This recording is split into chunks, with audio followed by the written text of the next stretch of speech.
Voilà, bonjour à tous. Nous accueillons aujourd'hui Étienne Klein, qui est philosophe des sciences et physicien.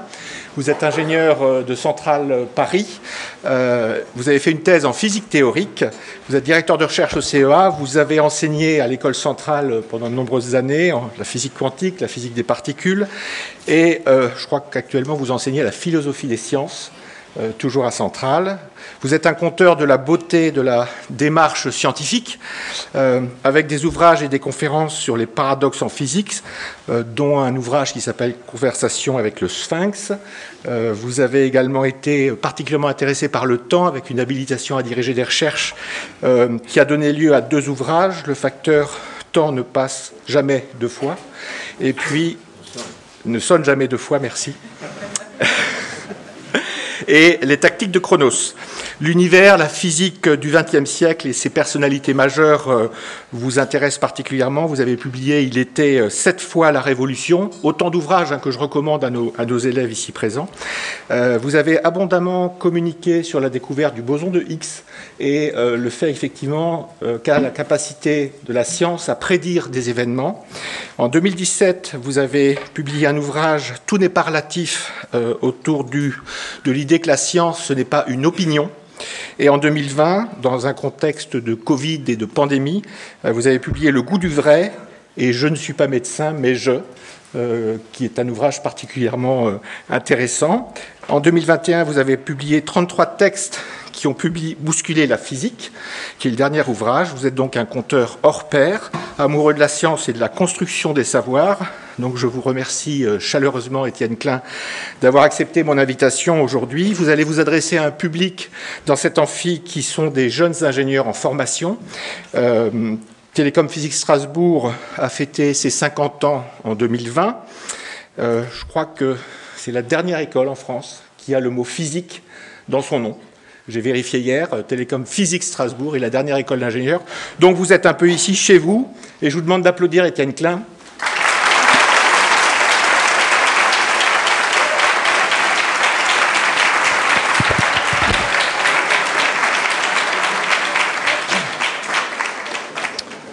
Bonjour, merci pour votre accueil et pour l'invitation et pour la présentation.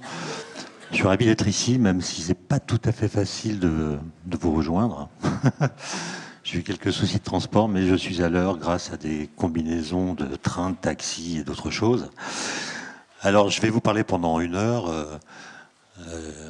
Dans un premier temps, j'utiliserai le privilège que me donne mon âge pour essayer de comparer le type de discours que vous entendez, vous qui êtes tout jeune en formation d'ingénieur, au type de discours que j'entendais quand j'étais à votre place, enfin que ma génération entendait quand elle était à votre place sur des bancs d'amphithéâtre, ce qui nous permettra de commenter l'actualité et peut-être d'avoir une discussion ensemble, parce que votre point de vue m'intéresse, j'imagine qu'il ressemble un peu au point de vue des élèves que j'ai à l'école centrale, enfin Centrale Supélec on dit maintenant, mais ça m'intéresserait d'avoir un temps d'échange avec vous pour voir si l'analyse que je fais est conforme à celle que vous avez vous-même. Et ensuite, je vous raconterai une histoire d'ingénieur pour vous montrer comment, parfois, une idée assez simple, que n'importe qui peut avoir, mais que tout le monde n'a pas, peut avoir des conséquences incroyables. Et c'est une idée qui est née en 1907 dans un bureau intellectuel un bureau fédéral, de la propriété intellectuelle, ce qu'on appelle un bureau des brevets aujourd'hui. L'ingénieur en question, il s'appelait Albert Einstein. Donc, c'est un ingénieur particulier, disons. Alors, je commence par le premier point que j'évoquais. Il se trouve que, et je l'ai vérifié auprès de camarades de promotion, quand on était sur les bancs d'une école d'ingénieurs dans les années 80, on entendait parler par nos professeurs d'invention, de découverte, de brevets, d'applications, de progrès, mais jamais d'innovation. Pourquoi ? Parce que le mot d'innovation n'était pas utilisé dans la langue française de l'époque. Et aujourd'hui, j'imagine que vous entendez beaucoup parler d'innovation. Et on pourrait se dire qu'il s'agit là d'un simple remplacement. On a remplacé le mot progrès par le mot innovation. On va considérer que c'est ces deux mots quasiment synonymes. Et donc il s'agirait, en l'occurrence, d'une permutation et d'une modernisation de la notion de progrès sous un vocable nouveau qui est l'innovation. Donc on pourrait dire rien n'a changé, on a simplement utilisé un autre mot pour dire la même chose. En fait, quand on regarde plus attentivement les choses, on s'aperçoit que ça n'est pas vrai. Je veux dire par là que la rhétorique dans laquelle aujourd'hui on insère l'innovation ne rend pas justice à l'idée de progrès. Et ça vous concerne, pour des raisons qu'on discutera tout à l'heure. Alors, je n'ai pas le temps de raconter toute l'histoire, mais il se trouve qu'avec un collègue de mon laboratoire, qui s'appelle Vincent Bontemps, on a passé un peu de temps à regarder l'histoire du mot innovation, dans quel type de discours il a été inséré, et on a comparé nos conclusions à celles qu'on pouvait tirer de l'examen de l'histoire du mot progrès et de ses différentes déclinaisons. Je vais vous donner quelques indications historiques sans avoir le temps de vraiment développer. C'est juste pour vous démontrer que ce que je dis là n'est pas complètement arbitraire. Le mot innovation, en bas latin, innovatio, est un mot qui apparaît au XIVe siècle dans le vocabulaire juridique. Ce qu'on appelle une innovatio, à l'époque, c'est ce qu'il faut changer dans un contrat déjà signé pour que le contrat demeure valide compte tenu d'une modification qui s'est passée quelque part. Donc c'est ce qu'en français moderne on appelle un avenant. Un avenant à un contrat, c'est une nouvelle clause qui permet au contrat de demeurer valide bien que quelque chose ait changé dans sa périphérie. Donc en gros, l'innovatio, c'est ce qu'il faut ajouter au contrat pour que le contrat ne change pas. Donc l'innovation est associée à un principe de conservation. Un peu plus tard, le mot circule dans d'autres disciplines, notamment en politique. Si vous lisez le livre de Machiavel qui s'appelle Le Prince, vous verrez que Machiavel conseille au prince, lorsqu'il a le pouvoir, de ne pas innover politiquement, sauf si son pouvoir est menacé. Donc là encore, l'innovation est associée à un principe de conservation. Il s'agit de conserver le pouvoir. Le mot circule et se retrouve pour la première fois associé à la technique, on dirait aujourd'hui à la technologie, dans un livre d'un philosophe anglais qui s'appelle Francis Bacon, qui est le philosophe auquel Kant a dédié la critique de la raison pure. Donc c'est pas n'importe qui. Il écrit en 1625 un livre qui s'intitule « Essais et conseils civils et moraux ». Et dans ce livre, qui a été traduit en français chez Vrin, l'éditeur Vrin, il y a un chapitre intitulé « L'innovation ». Et si vous lisez ce chapitre, sans savoir qui l'a écrit, ni quand il a été écrit, vous pourriez penser que c'est un texte récent. Vous pourriez imaginer qu'il a été écrit par Jacques Attali ou Alain Minc. Bref, c'est un texte de la semaine dernière. Alors pourquoi est-ce que vous avez cette impression ? Vous auriez cette impression tout simplement parce que nous parlons de l'innovation comme Francis Bacon. Francis Bacon, j'ai donné la date 1625. Donc bien avant ce qu'on appelle le siècle des Lumières. Et si on parle de l'innovation comme on en parlait avant les Lumières, c'est quand même mauvais signe. Qu'est-ce que dit Francis Bacon ? Il dit que le temps qui passe est corrupteur. Le temps qui passe dégrade les situations. En les dégradant, évidemment, il les aggrave. Les forces du bien étaient maximales au début, l'âge d'or. Les forces du mal sont continues, donc elles corrodent le monde. Et si on ne fait rien, c'est le mal qui l'emporte à terme. Comment empêcher que le mal l'emporte ? Répond Bacon, par l'innovation. Il parle de l'innovation technique, en précisant qu'elle ne doit pas être trop rapide, parce que si elle est trop rapide, elle apparaît aux populations comme une étrangère. Elle est donc refusée. Elle ne doit pas non plus apparaître trop lentement, parce que dans ce cas, les dégâts produits par le temps qui passe deviennent irréparables. Et donc Bacon dit il faut innover au rythme du temps. Et il faut innover pour maintenir le monde. Et là encore, il s'agit d'un principe de conservation, pas d'un principe révolutionnaire qui viserait à faire advenir un nouveau monde que nous désirerions à l'avance et que l'innovation permettrait d'atteindre. Et donc, vous voyez, le discours, je ne parle pas de l'innovation elle-même, pour laquelle j'ai évidemment le plus grand amour, je parle de la rhétorique. Notre rhétorique à propos de l'innovation s'appuie sur l'idée d'un temps corrupteur. Une démonstration, si vous en souhaitez une, vous lisez le rapport de l'Union européenne de 2010, qui a voulu faire de l'Union européenne l'union dite de l'innovation, en remplacement du traité de Lisbonne, qui lui voulait faire de l'Europe la société de la connaissance. On est passé de la société de la connaissance à l'union de l'innovation, ce qui est très bien. Et si vous lisez ce rapport qui fait 50 pages, dans lequel d'ailleurs le mot innovation est cité 307 fois, sans être jamais défini. La première page, que je connais presque par cœur, dit « L'Europe a compris qu'elle est devant des défis dont la gravité augmente à mesure que le temps passe. » On dirait un plagiat. Alors, qu'est-ce que c'est que les défis en question? Raréfaction des ressources, changement climatique, vieillissement de la population, etc. Et l'Europe a compris, il y a aussi la compétitivité des entreprises, d'ailleurs, qui est dans la liste, et l'Europe a compris qu'elle ne pourra relever ces défis que par l'innovation. Francis Bacon. D'accord? Autrement dit, c'est l'état critique du présent, tel qu'on le constate, qui justifie l'innovation. Et non pas une certaine idée du futur qu'on aurait configurée à l'avance et que l'innovation permettra d'atteindre.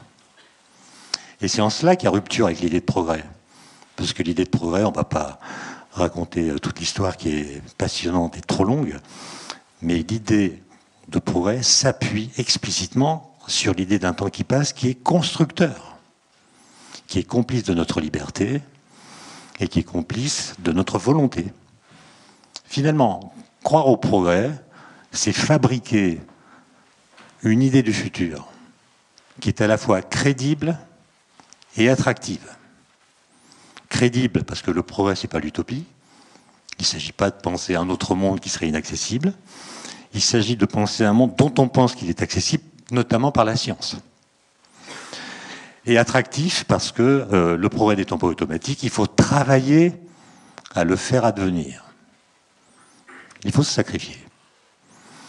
D'ailleurs, Emmanuel Kant, dans son petit livre qui s'intitule « Qu'est-ce que les Lumières ?», dit « Croire au progrès, ou plutôt l'idée de progrès, est une idée doublement consolante et sacrificielle. » Elle est doublement consolante parce que d'une part, elle nous console des malheurs du présent et nous permet d'espérer que nos enfants vivront mieux que nous.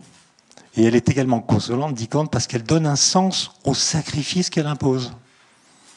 Vous allez devoir travailler, mais vous ne travaillez pas pour rien, puisque vous travaillez afin de faire advenir ce monde configuré à l'avance, etc. Pour le dire en une phrase, croire au progrès, c'est accepter de sacrifier son présent personnel pour un futur collectif.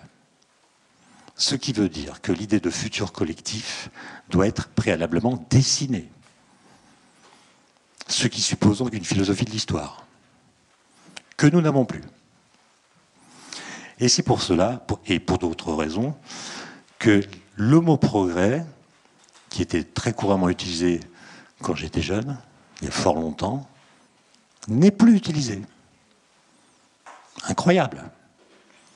Le mot progrès, dont je vous rappelle qu'il a été structurant de la modernité, il a été écrit pendant 3 siècles avec une majuscule.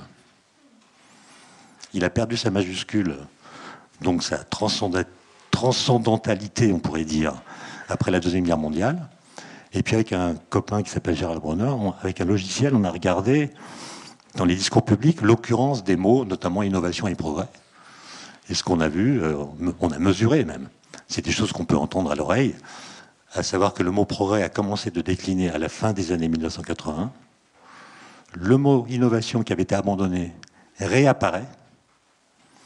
Le croisement du progrès qui descend et l'innovation qui monte en France, c'est vrai dans d'autres pays, mais à des dates différentes, se fait en 2003. Et le mot progrès a complètement disparu des discours publics entre 2007 et 2012. Il y a une façon d'ailleurs très simple de le voir, c'est de lire les discours, c'est un peu pesant, hein, de tous les candidats à l'élection présidentielle de 2007. Tous, de l'extrême droite à l'extrême gauche, utilisent le mot progrès. D'une façon différente, à une fréquence qui n'est pas la même pour tous, mais ils le revendiquent. En 2012, plus aucun.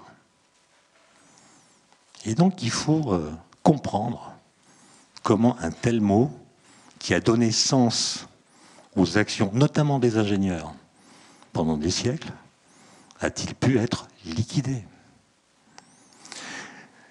Évidemment, les philosophes des Lumières, Condorcet, d'Alembert, si vous les lisez aujourd'hui, vous constatez qu'ils étaient d'une naïveté incroyable.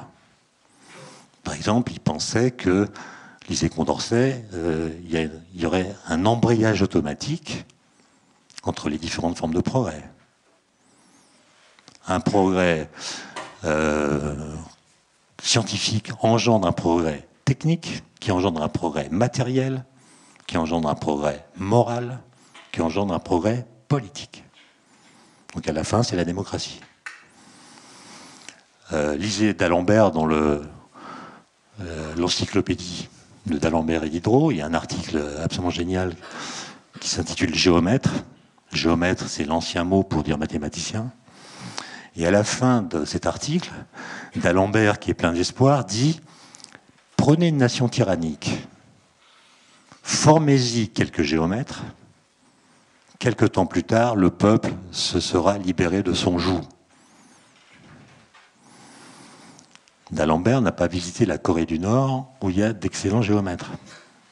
D'accord ? Ça ne marche pas comme ça. C'est naïf. Mais, et ça c'était une réflexion pour vous, à qui donc je la livre, c'est plutôt que d'abandonner le progrès, pourquoi on n'appliquerait pas au progrès l'idée même de progrès ?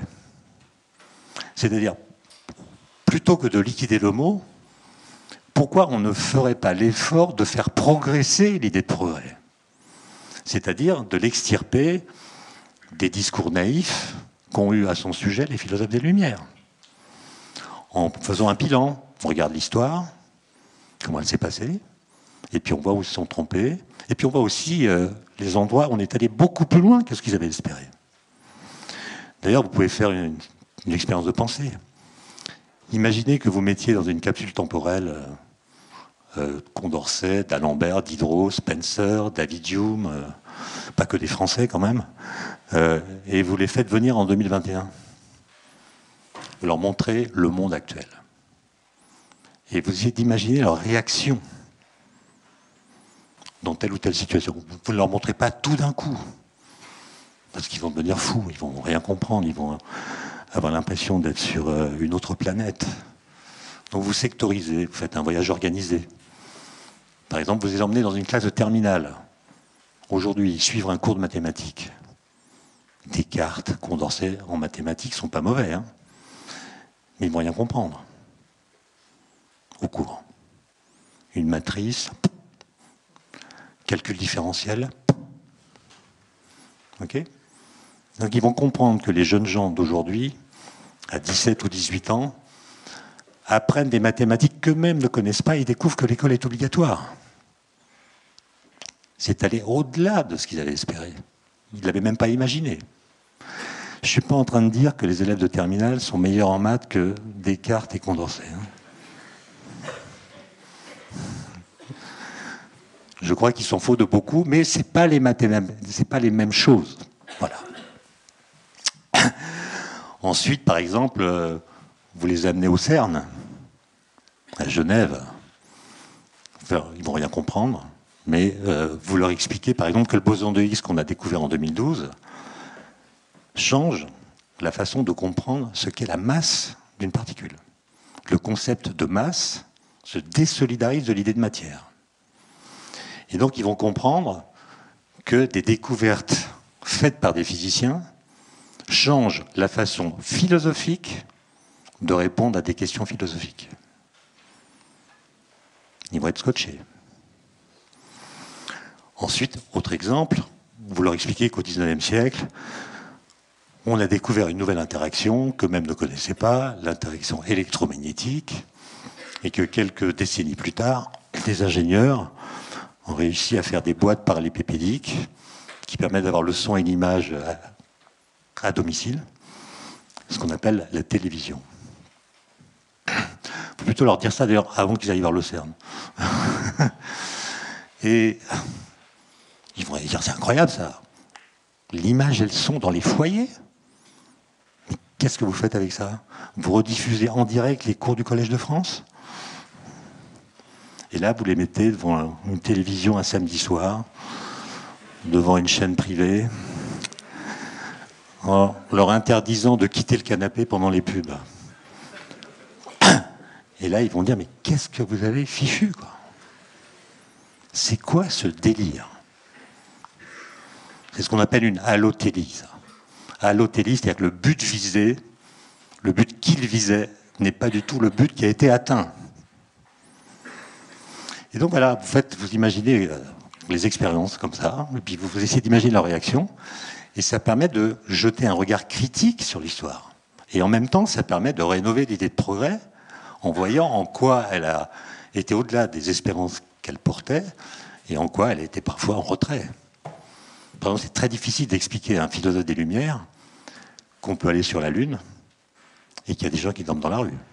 Et alors pour eux, ça fait un clash, une dissonance cognitive absolument impossible. D'accord ? Ils ne comprendraient pas qu'il y ait des gens qui dorment dans la rue en 2021, sachant qu'on va sur la Lune. D'accord ? Donc voilà, c'est ce genre de truc qui note, à mon avis, la plus grande différence entre votre génération et la mienne. Et ça a des conséquences, puisque l'idée de progrès, quand elle est active, permet qu'on ne s'interroge pas trop sur les technologies. La science permet de faire des choses qu'on ne pouvait pas faire. On les fait parce que, finalement, la science est le bras armé, ou plutôt le moteur de l'idée de progrès. C'est la science qui permet d'avancer. C'est en tout cas comme ça que les philosophes des Lumières concevaient la chose. Et donc la science ouvre le champ des possibles. Et croire au progrès, c'est accepter d'examiner ce champ et même de le coloniser en faisant à peu près tout ce que la science permet de faire. Et vous voyez qu'aujourd'hui, c'est plus exactement comme cela que ça se passe, parce que précisément l'idée de progrès a été abandonnée, de sorte que toutes les innovations ou toutes les possibilités que la science nous donne sont interrogées pour elles-mêmes, et non pas à l'aune d'un horizon qu'elles permettraient d'atteindre. Et donc il faut les discuter. Il faut les discuter parce qu'une société moderne, démocratique, doit pouvoir délibérer à propos du type de compagnonnage qu'elle veut faire avec les nouvelles technologies. Alors, les nouvelles technologies, c'est la 5G, le nucléaire, les OGM, le vaccin, dans une certaine mesure. Et on devrait pouvoir débattre de ces choses, puisque précisément, la science n'est plus enchâssée dans l'idée de progrès. Et donc, il y a un questionnement, notamment des problèmes éthiques qui sont posés, des problèmes politiques. Et ce que je remarque en tant que citoyen, c'est que ça ne marche pas du tout. Je veux dire que, prenez la 5G, qui a été débattue dans la presse il y a quelques mois. Moi, je me suis amusé à regarder les tribunes écrites dans les journaux, à propos de la 5G. Figaro, Libération, Le Monde, dont, vous le savez, certaines pages sont réservées pour que différentes personnalités s'expriment sur un sujet d'actualité. Eh bien, je n'ai pas vu une seule tribune d'ingénieurs. Il y a 800 000 ingénieurs en France. Eh bien, sur les sujets technologiques, on ne les entend pas. Ceux qui interviennent sont des gens qui ont des idées très arrêtées, pour ou contre, mais qui ne connaissent pas bien les sujets. C'est-à-dire qu'on observe une décorrélation complète entre la compétence et la militance. Quand je parle de militance, c'est pour ou contre, hein, je ne fais pas de distinction. Mais vous observez bien autour de vous que le fait d'être militant, j'entends par militant le fait d'avoir une opinion tranchée sur un sujet, dédouane de l'obligation de s'informer sur la réalité objective et matérielle de la chose à propos de laquelle on a un avis tranché. Prenez parmi vos amis ceux qui sont pro-nucléaires. Peut-être qu'il y en a. Et qui ne sont pas scientifiques. Demandez-leur, les amis, pourquoi est-ce qu'on met de l'uranium dans les centrales? Pourquoi on ne met pas du tantane ou de l'aluminium? Prenez maintenant vos amis qui sont anti-nucléaires. Demandez-leur pourquoi on met de l'uranium dans les centrales et pas du titane ou du silicium. Prenez vos amis qui sont pro-5G. Demandez-leur, c'est quoi la 5G? Et d'ailleurs, c'est quoi la 4G? Comment ça marche? C'est quoi le truc? Maintenant, prenez des gens qui sont contre la 5G, demandez-leur, c'est quoi la 5G? Et vous voyez bien que le débat est porté par des gens qui ont des avis tranchés, mais qui ne sont pas forcément compétents. Et donc, moi je sais bien que les ingénieurs s'expriment beaucoup. Ils écrivent des rapports dans leur entreprise, dans leur laboratoire de recherche, dans les organismes auxquels ils appartiennent. Ils pensent ce qu'ils font. Mais ils ne participent pas au débat public. Et ça, c'est quelque chose, à mon avis, qu'il faut, pour vous, pour votre génération, prendre à bras-le-corps, parce qu'on ne peut pas débattre sereinement d'un sujet technologique sans que la compétence ait un rôle et une place dans le débat. Voilà. Non mais faites pas ces têtes-là, c'est pas grave ce que je dis, c'est au contraire quelque chose qui vise à vous mobiliser, pas tout de suite. Attendez quand même d'avoir des compétences. Mais quand vous les aurez, eh bien, vous devrez dire publiquement ce que vous pensez de ce que vous savez et ce que vous pensez de ce que vous faites. Moi, j'ai tas d'amis ingénieurs, physiciens ou autres, qui se lamentent. Quand ils entendent des bêtises dites à la télévision, ils sont sur leur canapé et ils s'indignent. Ah, c'est nul, c'est des conneries, etc. Mais l'indignation, c'est pas du tout une attitude responsable. Soit on s'indigne vraiment et on agit, soit on n'a pas l'intention d'agir et on n'a pas le droit de s'indigner. D'accord ? Et donc, quand on voit que ça ne va pas, soit on y va, soit on se tait. Mais la lamentation, la critique passive, c'est juste une façon de se donner bonne conscience, intellectuellement, sans prendre le risque d'agir. Parce qu'évidemment, si vous exprimez publiquement, et je suis un peu bien placé pour le savoir, vous allez prendre des coups. Mais il faut les prendre, ça fait partie du truc. Un débat, c'est pas forcément un long fleuve tranquille. Il ne suffit pas d'écrire un rapport disant ce qu'il faut penser de telle ou telle technologie, il faut le défendre. Il faut le présenter, le faire vivre. Bon. Sinon, qu'est-ce qui se passe? Les technologies vont être jugées uniquement à partir de ce qu'est un philosophe des sciences, plutôt un philosophe des techniques. Vous savez, dans les années 70, il y a un seul philosophe en France qui s'est intéressé à la technologie. Tous les autres, dont je ne vais pas citer les noms, s'intéressaient à la politique, comme si la science et la technologie n'existaient pas. Je donne un exemple, il n'y a pas une seule ligne de Sartre sur la science et la technique. Comme si ça n'avait pas d'incidence dans la vie des gens.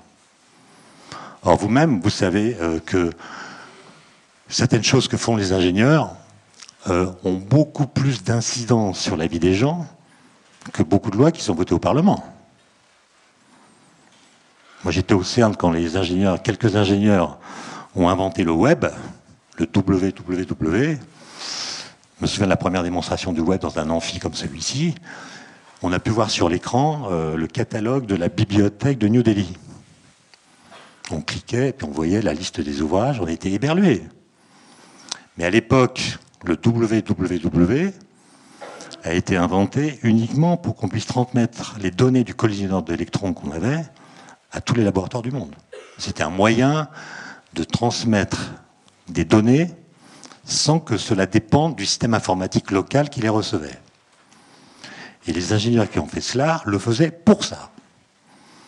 Mais évidemment, ils ne pouvaient pas prévoir ce que nous avons fait par la suite du web. D'accord ? Ça rappelle une phrase de Paul Valéry, d'ailleurs, qui disait « Les hommes savent en général ce qu'ils font, mais ils ne savent jamais ce que fait ce qu'ils font. » Quand vous inventez quelque chose, vous savez ce que vous faites. Mais vous ne savez pas dire ce que va faire ce que vous avez fait. Bon.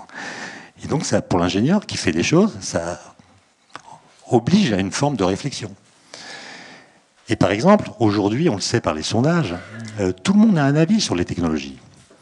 Quand vous interrogez le public français sur les nanosciences, les nanotechnologies, ou bien les OGM, ou le nucléaire, tout le monde a un avis.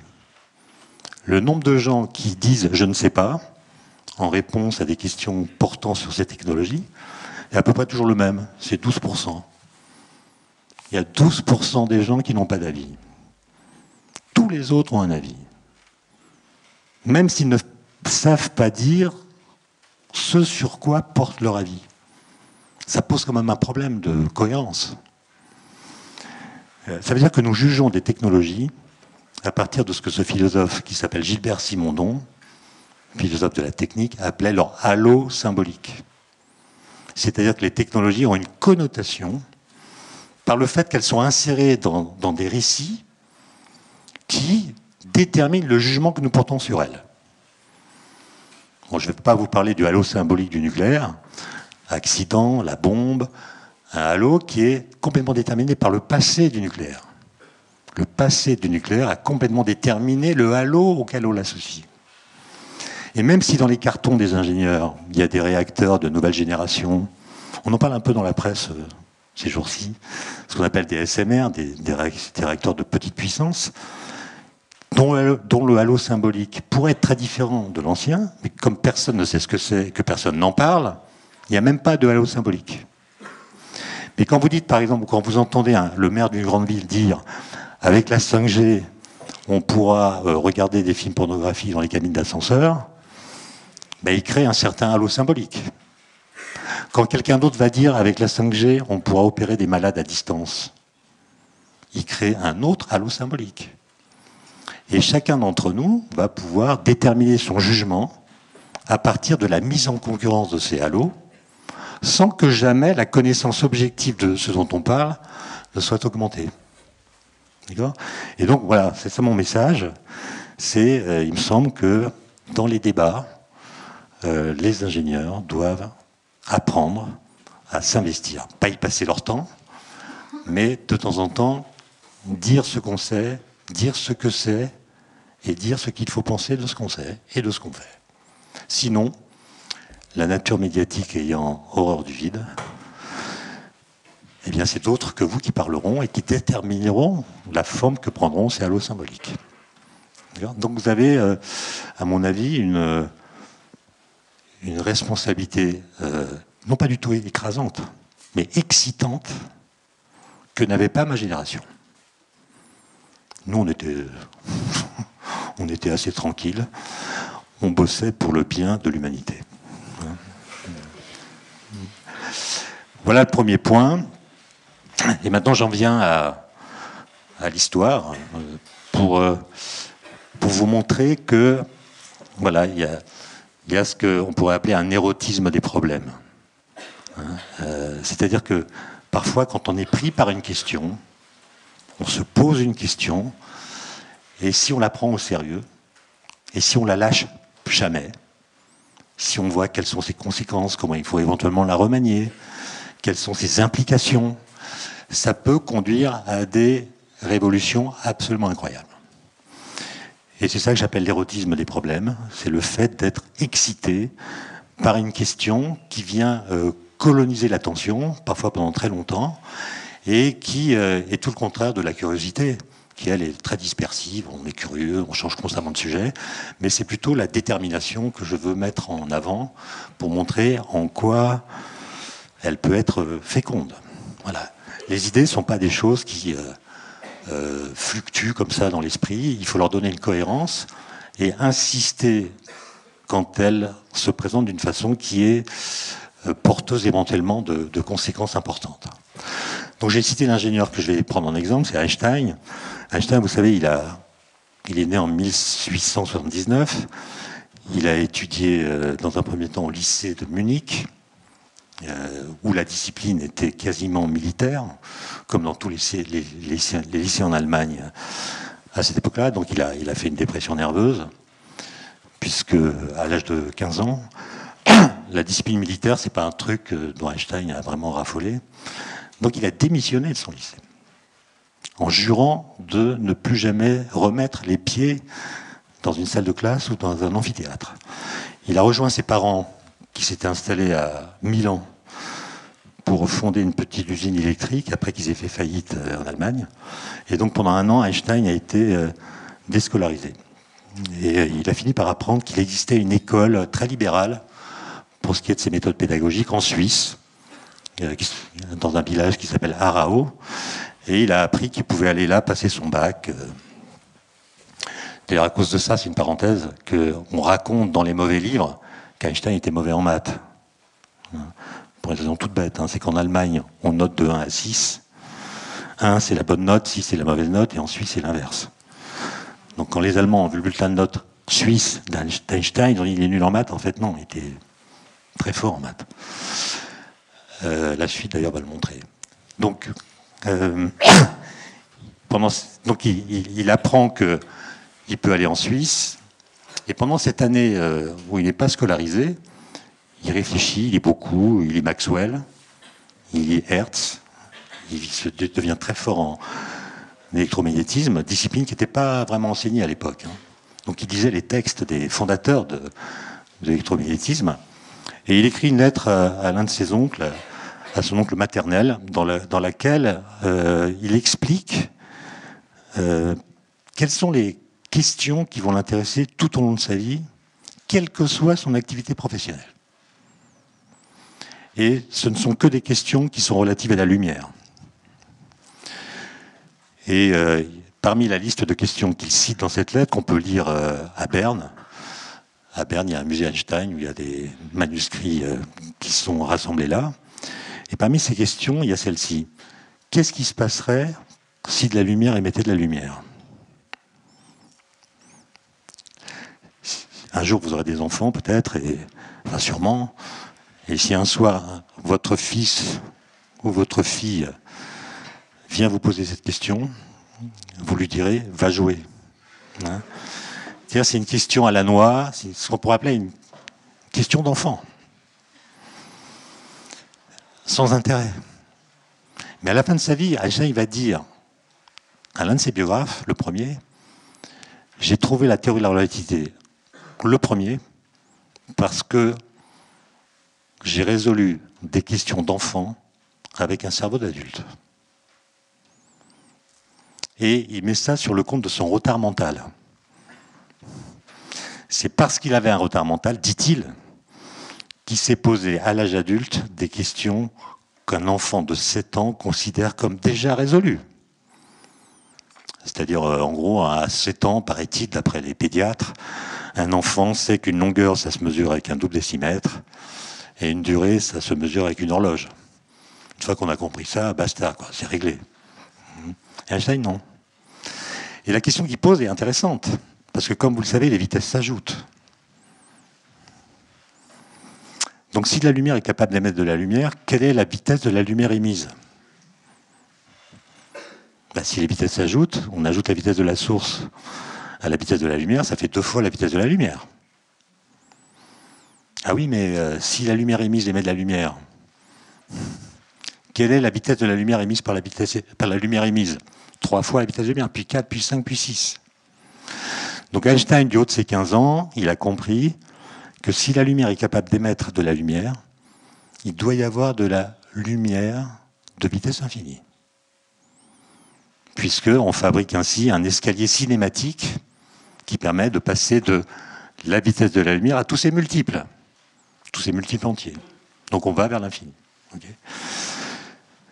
Bon, il va être admis à ce lycée d'Arao. Il va, à la fin de l'année scolaire,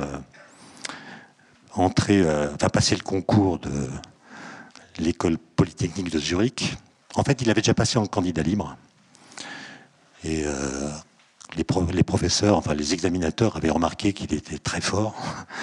Mais alors, géographie, histoire, langues étrangères, etc., culture générale.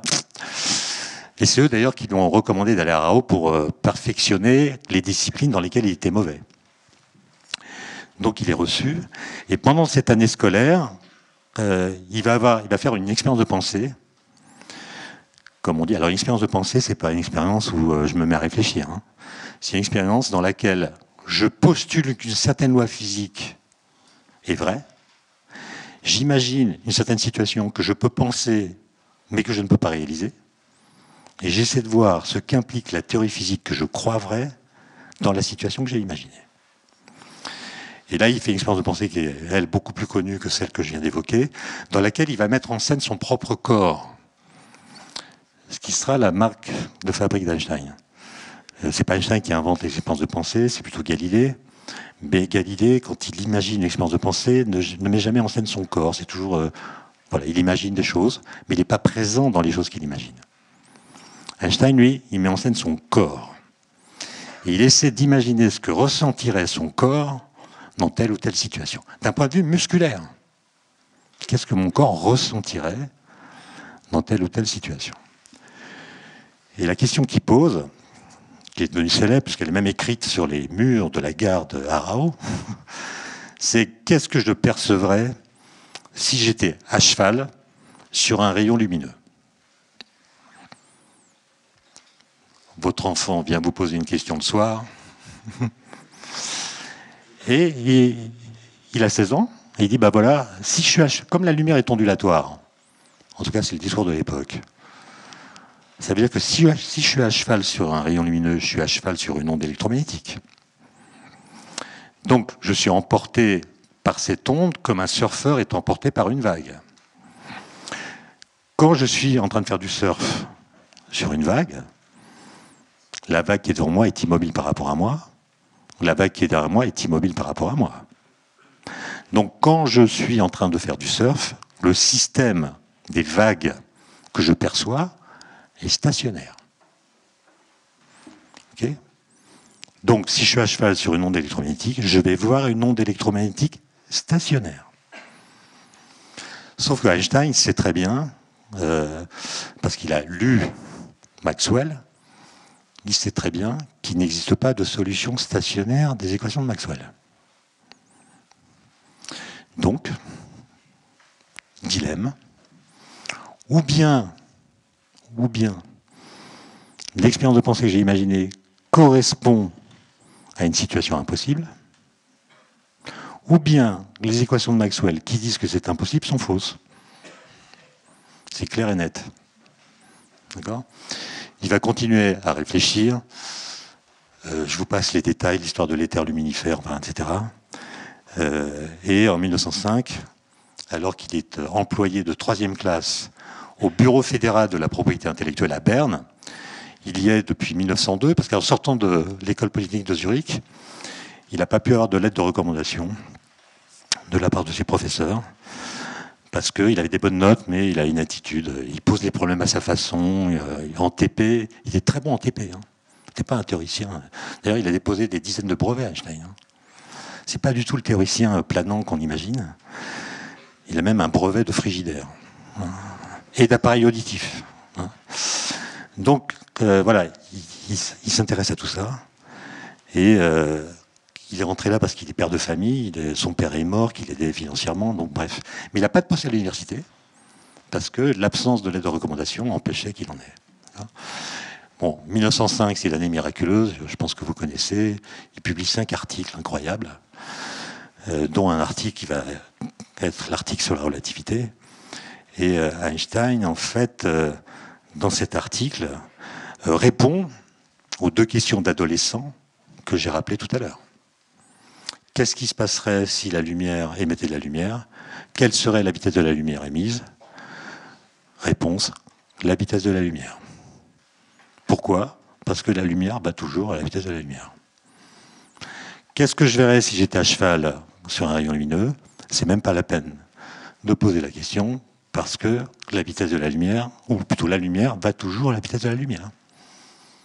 Donc la lumière est toujours en mouvement, on peut pas être à cheval sur la lumière. Même si on va à une vitesse proche de la lumière, proche de celle de la lumière, par rapport à nous, la vitesse de la lumière est la vitesse de la lumière. D'accord? Et ça va, c'est ce qu'on appelle le principe d'invariance, qu'il va associer au principe de relativité qu'il n'a pas inventé. C'est Galilée qui a inventé la relativité, avec une phrase magique qui est « le mouvement est comme rien ». C'est ça que dit Galilée, tout simplement. Le mouvement est comme rien, et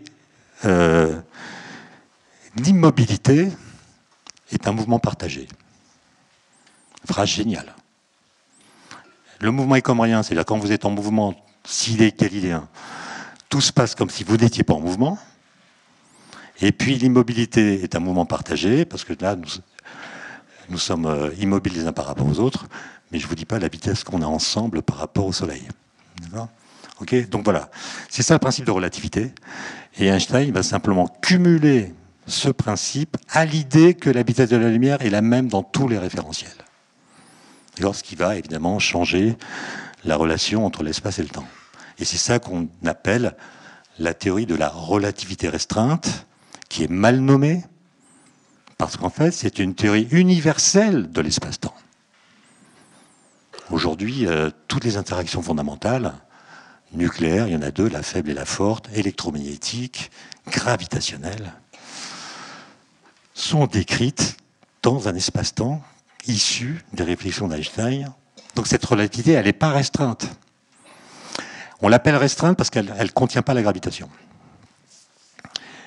Et en fait, la théorie qui contient la gravitation, qui s'appelle la théorie de la relativité générale, elle n'a rien de général, puisque c'est une théorie spécifique de la gravitation. Le mot général, il est source, moi je le vois avec mes étudiants, il est source de confusion. Ce que voulait dire général dans cette expression relativité générale, c'est que Einstein a voulu étendre le principe de relativité au référentiel accéléré, et pas simplement galiléen. C'est en cela qu'il a généralisé la théorie. Il l'a étendue au référentiel accéléré. Il a généralisé la relativité restreinte au référentiel accéléré, et ça lui a donné l'occasion de produire une nouvelle théorie de la gravitation. Et c'est ça que je voudrais vous... C'est quoi l'heure de fin déjà, j'ai oublié ?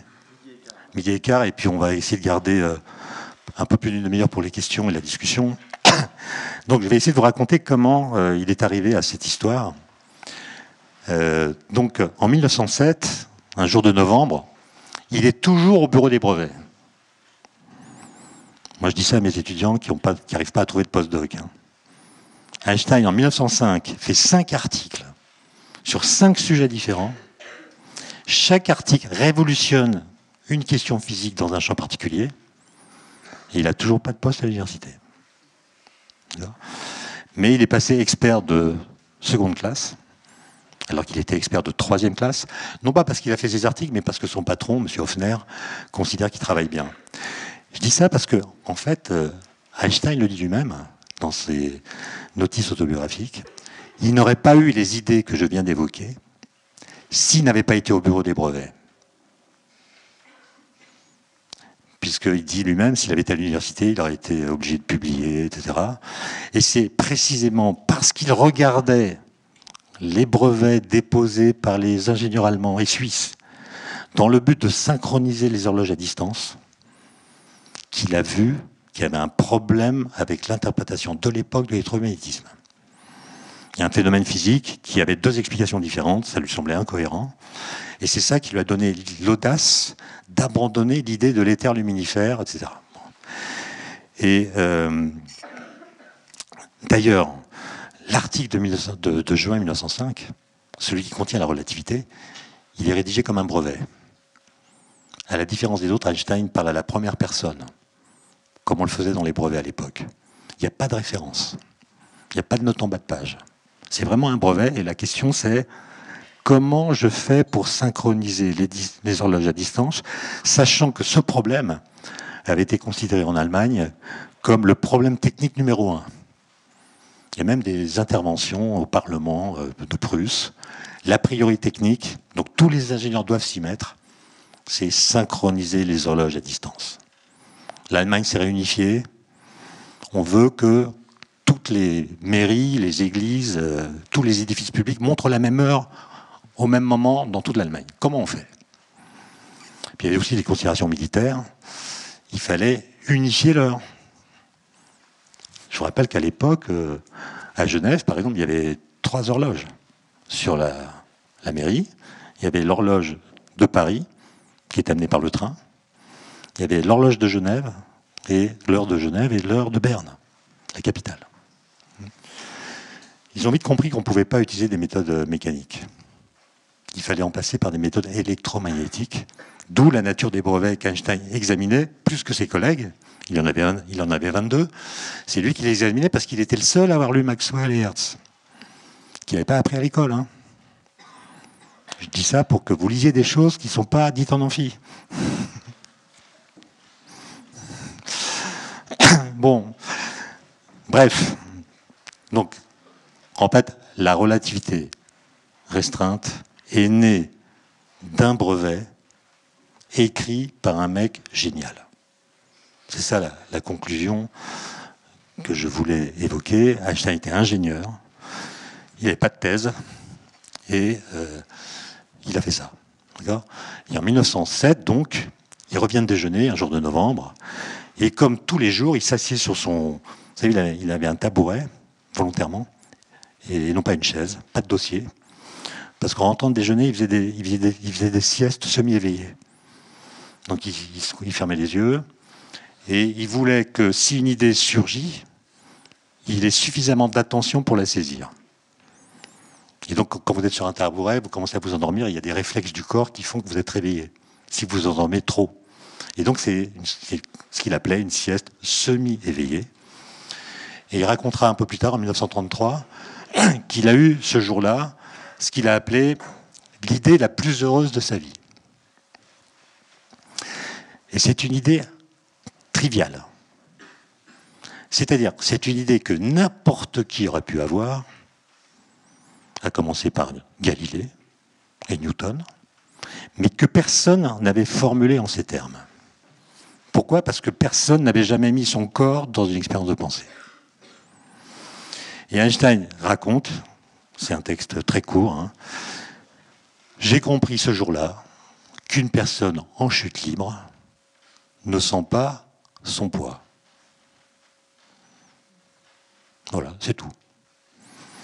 Et il raconte que cette idée lui a fait une très forte impression, et très pudiquement, il ajoute « Cette idée m'a mené 8 ans plus tard vers une nouvelle théorie de la gravitation. » Vous êtes d'accord qu'en découvrant cela, Einstein n'a rien inventé. Il n'a fait que prendre acte d'une loi physique déjà connue, formulée par Galilée, à savoir que tous les corps tombent à la même vitesse dans le vide. À ce propos, petite parenthèse si vous permettez, parce qu'aujourd'hui, il y en a beaucoup parmi vous, je le sais, qui vont faire du big data, de l'intelligence artificielle. Bon. Je sais que la mode est partout. Okay, il y a même une querelle des anciens et des modernes à Centrale. J'imagine que c'est la même chose ici. Il y a ceux qui disent qu'on doit apprendre aux étudiants les théories physiques, parce que les théories physiques en disent plus sur la nature que les données. Et d'autres qui disent non, non, au contraire, si on fait bien parler les données, elles révèlent plus de choses que les théories physiques. Et comme on n'a pas le temps de tout enseigner, il faut choisir. Bon, moi, je fais partie des vieux. Mais j'ai un argument. L'argument, c'est que Galilée a compris que tous les corps tombent à la même vitesse dans le vide sans avoir jamais fait le vide. Et je vous rappelle qu'à l'époque, personne quasiment ne croyait au vide. On nous dit, en tout cas moi on me disait ça quand j'étais étudiant, il faut d'abord observer pour comprendre. C'est pas vrai. Parce que si j'observe des corps qui tombent, je vois bien que les plus lourds tombent plus vite que les plus légers. Et si je fais cette observation, comme Aristote l'a fait, sans expérimenter, il regarde, Aristote dit, les corps tombent d'autant plus vite qu'ils sont plus lourds. Cette loi a été enseignée pendant des siècles. Hein. Et personne n'a dit, est-ce qu'elle est vraie? Non. Aristote l'a dit, c'est bon. Et oui, c'est une loi déjà absurde. Est-ce que vous avez déjà vu un corps prenez une pierre qui fait 10 kilos, une autre pierre qui fait 1 kilo.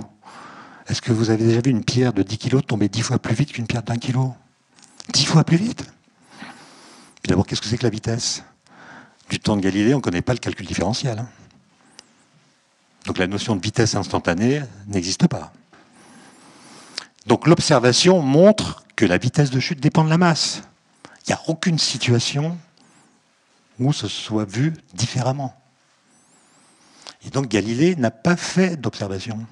Puisqu'il a l'histoire de la tour de Pise, c'est une légende. D'ailleurs, elle a été retirée du bulletin de l'Office du tourisme de Pise. On voit Galilée qui laisse tomber ces trucs-là. Il n'a jamais fait ça. Galilée notait tout. Hein. Dans ses textes, on n'a jamais vu cette expérience. Il savait très bien que s'il voulait convaincre les aristotéliciens que la loi d'Aristote était fausse, il ne devait surtout pas faire l'expérience de la tour de Pise, qui montre que les corps lourds tombent plus vite que les corps légers. Non, il a fait une expérience de pensée. Il a montré que la loi d'Aristote, si on suppose qu'elle est vraie, devient absurde. Donc, elle ne peut pas être vraie. Et donc, l'expérience de pensée, vous la connaissez, je pense. Je prends une bouteille d'eau, je prends un verre. La bouteille d'eau est plus massive que le verre. Je postule qu'Aristote a raison. Donc, si je les laisse tomber ensemble dans l'air, c'est la bouteille d'eau qui va toucher le sol en premier. C'est ce que dit Aristote. Maintenant, et c'est là que commence l'expérience de pensée, je relie le verre à la bouteille par une ficelle. Je laisse tomber le système. Que dit Aristote? Aristote dit l'ensemble formé par les deux objets est plus lourd que la bouteille. Donc il tombe plus vite que la bouteille. Mais Aristote dit aussi le verre qui est moins lourd tombe moins vite et tend la corde. Donc il fait parachute. Et en faisant parachute, il ralentit la chute de la bouteille. Donc la loi d'Aristote dit, dans ce cas-là, que l'ensemble tombe plus vite et qu'il tombe moins vite. Paradoxe. Comment est-ce qu'on résout le paradoxe? En disant que le verre tombe exactement à la même vitesse que la bouteille, ce qui n'est pas ce que nous voyons. Et ça, c'est la première loi de la physique. La première loi de la physique moderne, c'est-à-dire c'est une loi qui contredit l'observation. Il y a un philosophe des sciences qui s'appelle Alexandre Koyré, qui dira au XXe siècle, le pari de la physique moderne, depuis Galilée, c'est qu'on peut expliquer le réel par l'impossible. C'est-à-dire on peut expliquer ce qu'on voit par des lois qui contredisent ce qu'on voit, tout en l'expliquant. Et l'explication, c'est, il y a la gravitation qui fait tomber tous les corps à la même vitesse, puis il y a d'autres forces qui sont liées à la présence de l'air, la résistance, le poussée d'Archimède, qui créent la différence de vitesse que nous observons, qu'on ne doit pas mettre sur le compte de la gravité, mais qu'on doit mettre seulement sur le compte de ces forces. Okay ? Et pourquoi je parle de ça? Parce que, par exemple, si vous donnez à un algorithme des données qui correspondent aux mesures de vitesse, de position, d'accélération, de toutes sortes de corps que vous laissez tomber dans l'atmosphère, avec des formes différentes, etc. L'algorithme va vous trouver une loi de la chute des corps très compliquée, montrant comment la forme peut avoir une incidence sur la trajectoire, comment le vent, etc., peut ralentir la chute des objets ou l'accélérer, etc. Il va vous faire une loi, il va vous trouver une loi de la chute des corps beaucoup plus complète et riche que la loi de Galilée. Simplement, votre algorithme ne sera pas capable de conclure dans le vide, tous les corps tombent à la même vitesse. D'accord? Et donc, une loi découverte par Galilée, sans données, il n'y avait pas de données.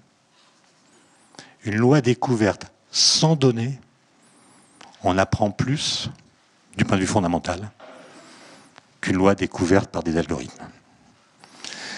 Et ça, c'est quelque chose d'assez important, parce que si vous prenez la physique moderne, contemporaine, vous avez remarqué que depuis 100 ans, il n'y a pas eu de révolution. Zéro révolution physique. On travaille toujours avec la relativité générale, 1915, et la physique quantique. Bon, la date de naissance de la physique quantique, on va dire que c'est 1927, donc c'est pas tout à fait 100 ans, mais presque. Voilà, en physique des particules, on est là-dedans. Il n'y a pas de nouvelle théorie fondamentale qui ait remplacé la physique quantique et la relativité générale. Or, qu'est-ce que Einstein savait en 1915 sur l'univers? En termes de données. Mais que dalle. Que dalle. Il ne savait pas qu'il y a d'autres galaxies que la nôtre. Il ne savait évidemment pas que l'univers était en expansion. Il ne savait pas d'où viennent que les étoiles brillent. On n'avait pas découvert les forces nucléaires. On n'avait aucune idée de la façon dont les étoiles émettent de la lumière. En guise d'objets célestes, on connaissait les planètes, les étoiles mystérieuses, peut-être les comètes, météorites, c'est tout. Pas les trous noirs, pas les pulsars, pas les étoiles à neutrons, etc. Un siècle plus tard, on a les ondes gravitationnelles et tout le reste, et on a toujours les équations d'Einstein. D'accord? Pas de révolution. Des milliards de découvertes, pas de révolution. Maintenant, imaginez que vous donnez un algorithme. Toutes les données qu'on a recueillies au XXe siècle, par des télescopes, par des satellites, par des collisionneurs de particules, etc., vous donnez à manger à votre algorithme toutes les données recueillies, sans les équations d'Einstein. Est-ce que vous pensez sérieusement que votre algorithme va retrouver les équations d'Einstein?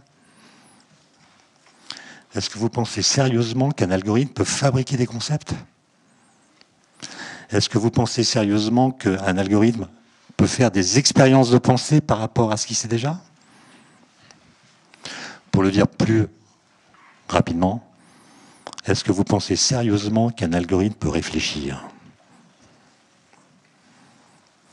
Je ferme là-dessus pour que vous écoutiez et appreniez les théories physiques. Bon.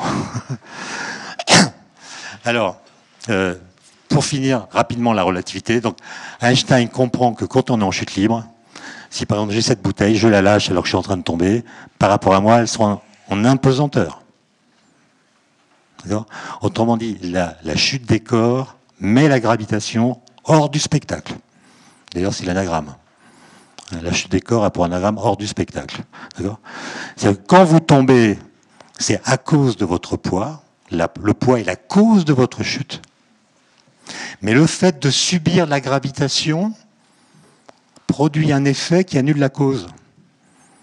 Quand vous subissez la gravitation, votre poids, vous ne le sentez plus. Puisque la gravitation a disparu. Dans votre voisinage, il n'y a plus de gravité.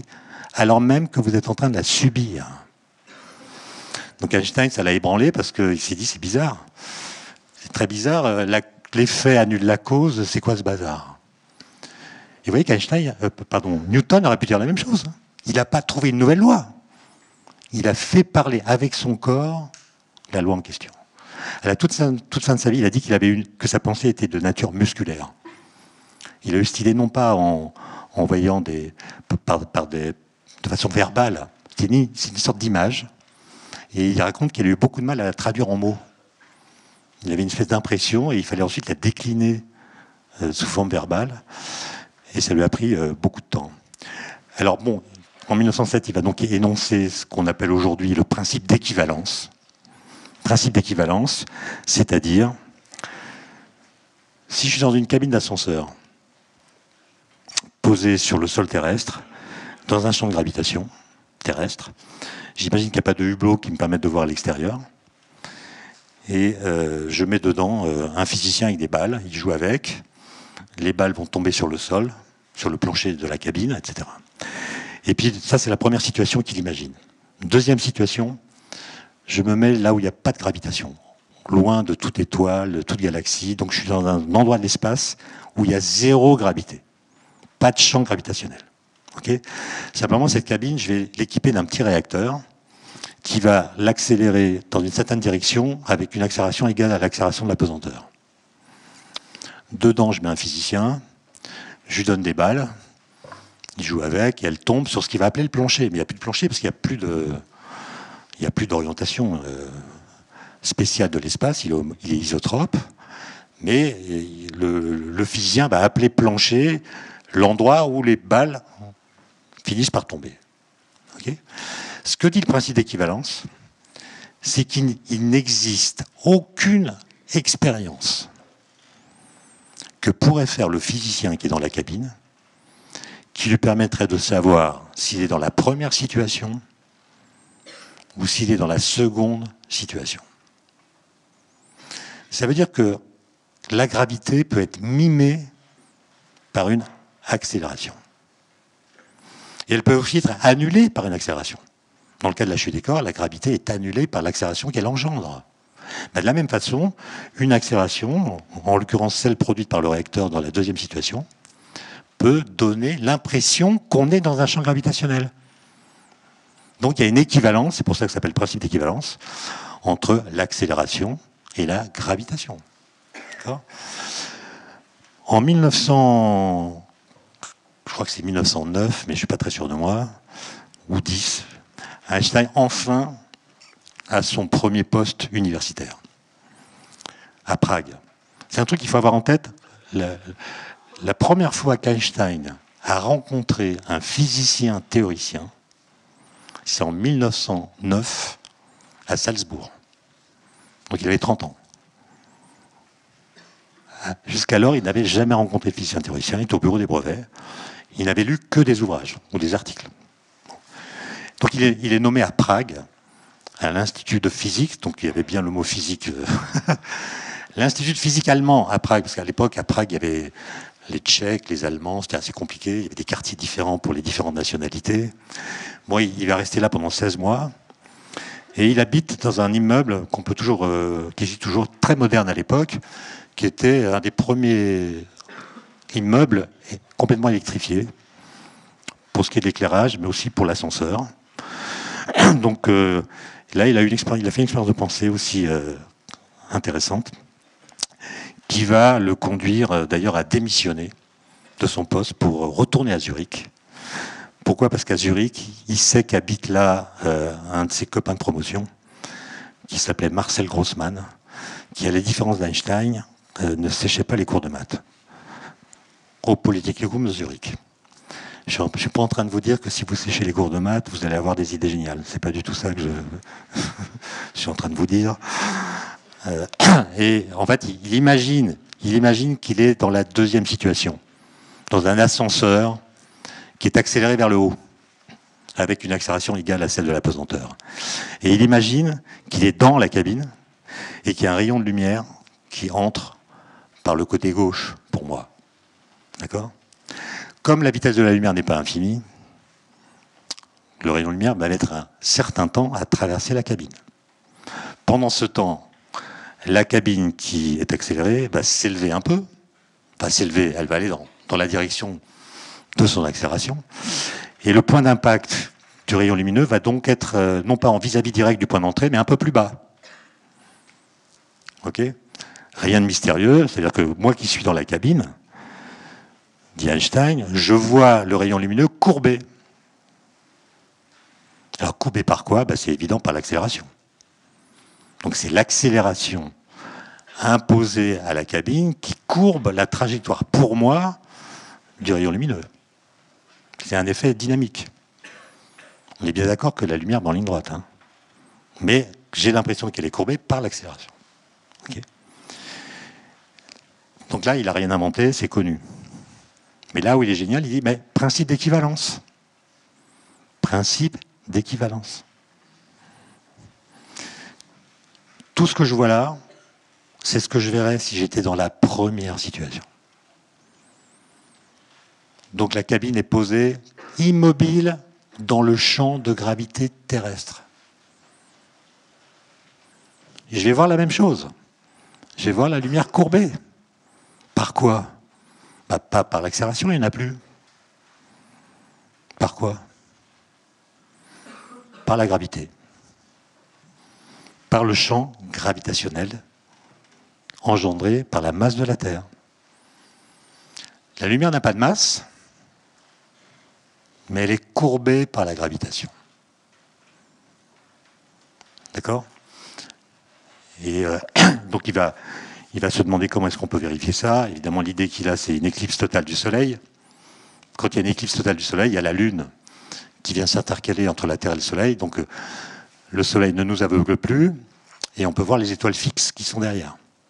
Donc l'idée d'Einstein, c'est de dire, quand le Soleil est sur la trajectoire, en fait, on ne peut pas voir les étoiles fixes parce qu'on est aveuglé par le Soleil. Mais quand il y a une éclipse, on n'est plus aveuglé. Et on va regarder quelle est la position des étoiles fixes pendant l'éclipse et la comparer à la position des étoiles fixes quand il n'y a pas d'éclipse et que le Soleil est ailleurs. Et s'il y a une déviation, c'est que la lumière a été courbée par le Soleil. Il calcule le truc, mais à l'époque, il n'a pas les bonnes équations. Son calcul est faux d'un facteur 2. Et heureusement, il y a un astronome qui s'appelle Freundlich qui lit le papier d'Einstein qui dit, bon, il y a une éclipse du Soleil qui est prévue en Crimée en août 14, j'y vais. Il s'appelle Freundlich, il monte une équipe, ils vont en Crimée pour observer l'éclipse. Août 1914, pour aller en Crimée, c'est pas un très bon choix. Donc ils sont arrêtés, enfermés, en prison. L'observation n'est pas faite. Et ils finissent par être libérés grâce à un échange de prisonniers. Mais heureusement que l'expérience n'est pas faite. L'expérience sera faite, comme vous le savez, en 1919 par Eddington, dans l'hémisphère sud, et il va mesurer que la déviation est exactement celle prédite par Einstein. Mais on n'en est pas là. Einstein comprend assez rapidement, grâce à des discussions qu'il a avec un mathématicien tchèque, il comprend qu'il ne va pas pouvoir s'en sortir, c'est-à-dire qu'il ne va pas pouvoir tirer toutes les conséquences du principe d'équivalence dans une géométrie euclidienne. Donc il faudra une géométrie qu'on appelle non euclidienne. Et il sait que Marcel Grossmann, son ami, assistait au cours de géométrie non euclidienne au Polytechnium de Zurich. Donc il rentre à Zurich. Et avec Grossmann, il publie un article en 1913 qui s'appelle Esquisse de relativité générale. Il y a deux parties, une partie mathématique écrite par Grossmann, une partie physique écrite par Einstein. On est en 1913. Hein. Et Einstein, il se dit, il n'y a qu'une seule façon de prouver que ma théorie est juste, puisque l'éclipse ne pourra pas, c'est le périhélie de Mercure. Périhélie de Mercure. On savait à l'époque qu'il y avait un problème avec le périhélie, comme il y avait eu un problème avec Uranus. C'est au début du XIXe siècle. Oui, c'est un truc que je voulais vous dire. Moi, quand j'étais à votre place, on me disait, quand une expérience donne un résultat qui contredit la théorie, c'est que la théorie est fausse. Absurde. Prenez Uranus, 19e siècle. On regarde la trajectoire, belle ellipse autour du Soleil, mais il y a un petit écart par rapport au calcul newtonien. À part un astronome anglais, tous les autres disent Newton c'est Dieu, la théorie de Newton c'est la vérité absolue. Donc il doit exister une planète qu'on n'a pas encore identifiée, dont l'effet gravitationnel sur Uranus explique le désaccord entre la théorie et l'expérience, pas l'observation. C'est comme ça qu'on a découvert Neptune. Vous voyez, quand il y avait la contradiction, on n'a pas dit la théorie est fausse. En fait, quand il y a une contradiction, il y a deux solutions. Soit il faut changer la théorie, soit il faut dire qu'il y a dans l'univers quelque chose qu'on n'a jamais vu, qui, s'il existe, rétablit l'accord. C'est comme ça qu'on a trouvé le boson de Higgs. On a dit, si le boson de Higgs n'existe pas, la physique des particules a une théorie qui est fausse. Comme on croit qu'elle est juste, il doit exister. Et on l'a détecté. C'est un pied total, hein. Ça veut dire que les données, ça va bien, quoi. Les données ne sont pas prédictives. Sauf si elles prédisent des régularités déjà observées. Autrement dit, les données ne prédisent le futur que si le futur ressemble au passé. C'est pour ça qu'il faut apprendre les théories physiques. Bon, et Einstein connaît... Alors, après, il y a eu Mercure. Mercure, c'est la planète la plus proche du Soleil. Petit désaccord minime, 43 secondes d'arc par siècle. Le périhélie se décale de 43 secondes d'arc par siècle. Vous vous rendez compte? C'est rien. 43 secondes d'arc, c'est l'épaisseur d'un cheveu vu depuis une distance d'1 mètre. Donc les gars disent c'est zéro. Puis au bout d'un certain temps, on dit non, c'est pas zéro, c'est exactement égal à 43 secondes d'arc par siècle. C'est pas zéro. Et là, ils ressortent le même truc. Arago, Le Verrier, les mêmes. Hein. Ils sont tellement sûrs d'eux qu'ils baptisent la planète à découvrir avant qu'on la découvre. Ils l'appellent Vulcain. Vulcain, ils cherchent rien. Donc il y a plein de théories qui sortent. Nuages, planètes avortées, etc. pour expliquer la présence de quelque chose qui a un effet gravitationnel sur Mercure sans pouvoir être observé. Et puis Einstein lui dit, alors qu'il a 18 ans, hein, et avant tout ce que je vous raconte, il dit, cette histoire du périhélie Mercure, là, c'est tout simplement la preuve que les équations de Newton sont fausses. Voilà. Donc, avec Bessot, Michele Bessot, son grand ami, ils vont faire le calcul du périhélie Mercure avec la théorie publiée en 1913, l'esquisse de relativité générale. Je le dis parce que c'est important, vous allez entendre parler dans les jours qui viennent. On a retrouvé le manuscrit. C'est des brouillons de calcul que le petit-fils de Bessot a retrouvé dans la malle de son grand-père. Et on voit qu'en 1913, ils ont essayé de calculer avec la théorie qui se révélera fausse le périhélie Mercure. Ils trouvent un résultat très mauvais, mais on a tous les brouillons. Et c'est assez intéressant de voir comment Einstein calculait, justement. Parce que là, c'est plus un article publié, c'est vraiment un brouillon de calcul. Et en fait, en 1915, il va corriger l'équation en tenant compte de remarques que lui avait faites Grossman. Il va publier sa théorie en novembre 1915 et en janvier, il va calculer le périhélie Mercure et il va trouver 43 secondes d'arc par siècle. Et cette théorie, qui est la conséquence de l'idée toute bête du départ, un corps, une personne qui tombe ne sent pas son poids. J'ai pu le vérifier, j'ai fait un vol 0G la semaine dernière dans un Airbus A310. N'oubliez pas, si vous le faites, de prendre de la scopolamine. 40 paraboles comme ça. Bon. Mais en effet, en apesanteur, on ne sent pas son poids. Bon, la question qui m'intéressait, c'est quand on ne sent pas son poids, est-ce qu'on sent son corps? Enfin, quel rôle joue la gravitation dans la perception qu'on a de notre corps? Et ça serait long à discuter, mais c'est plutôt dans les phases d'hypergravité, quand on monte à 45 degrés, là, qu'on sent qu'on a un corps, et que des vieilles blessures qui sont indolores en temps normal deviennent douloureuses. En fait, on sent d'autant plus son corps que l'accélération est élevée. Bon. Et cette théorie d'Einstein, nouvelle théorie de la gravitation, je m'arrête là, elle dit exactement le contraire de ce qu'on croit évident. On apprend à l'école que la gravité est une force qui s'exerce au travers de l'espace entre des corps massifs, de façon instantanée. Et Einstein lui dit non, la gravité n'est pas une force. Autrement dit, un corps qui est soumis à la gravitation a un mouvement inertiel. Il va en ligne droite à vitesse constante. C'est-à-dire que la Terre qui est soumise à la gravitation du Soleil a un mouvement inertiel. La Terre va en ligne droite. Alors les gens lui disent, mais non, c'est n'importe quoi, la Terre, c'est une ellipse. On le sait depuis Kepler. Et Einstein dit, non, elle va en ligne droite, mais quand on va en ligne droite dans un espace-temps courbé, ça tourne. D'accord ? C'est ça la relativité générale. D'accord ? C'est une lecture complètement inversée. Et qui devrait vous satisfaire. On a tous appris à l'école le principe d'inertie. Le principe d'inertie, un corps qui n'est soumis à aucune force, un mouvement rectiligne uniforme. Galilée. Okay ? Mais quand vous avez compris qu'il y a de la gravitation partout, parce qu'il y a de la masse partout, où que vous soyez dans l'univers, il y a de la gravitation.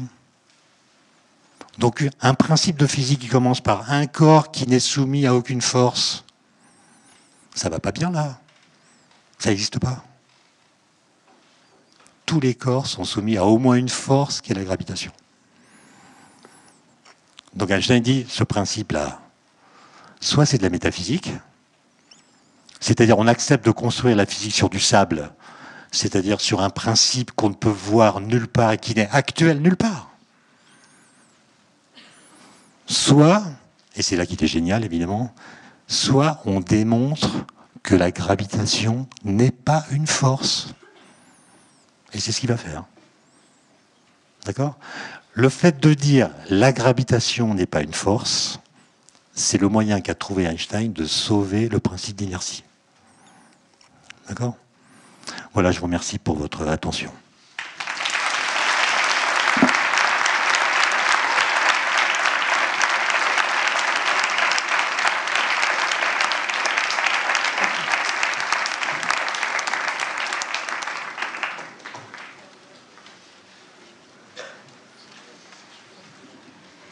On va passer aux questions. Si vous avez des questions, on va vous donner un micro. Levez la main. Juste une chose, s'il vous plaît, il faudrait obligatoirement parler dans le micro. Est-ce que je peux vous demander un coup de main de bien vouloir monter le micro? Il y a quelqu'un qui a... Vous pouvez déplacer le micro de ce côté-là?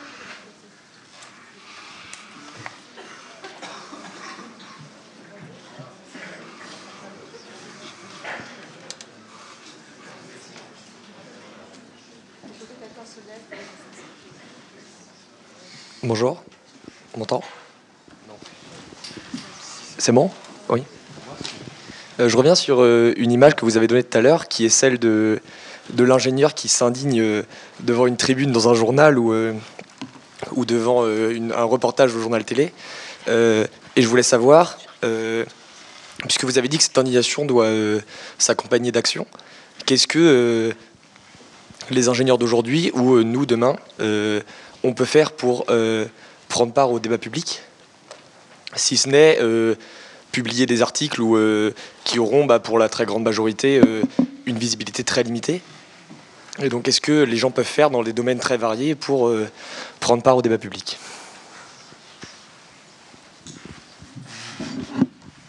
Moi, j'ai énoncé un problème excitant pour vous. Je ne prétends pas avoir la solution. D'accord ? Ce que je perçois, si vous voulez, c'est que les ingénieurs, ils sont perçus par une partie de l'opinion, une grande partie de l'opinion, comme des gens, comme des savants presque.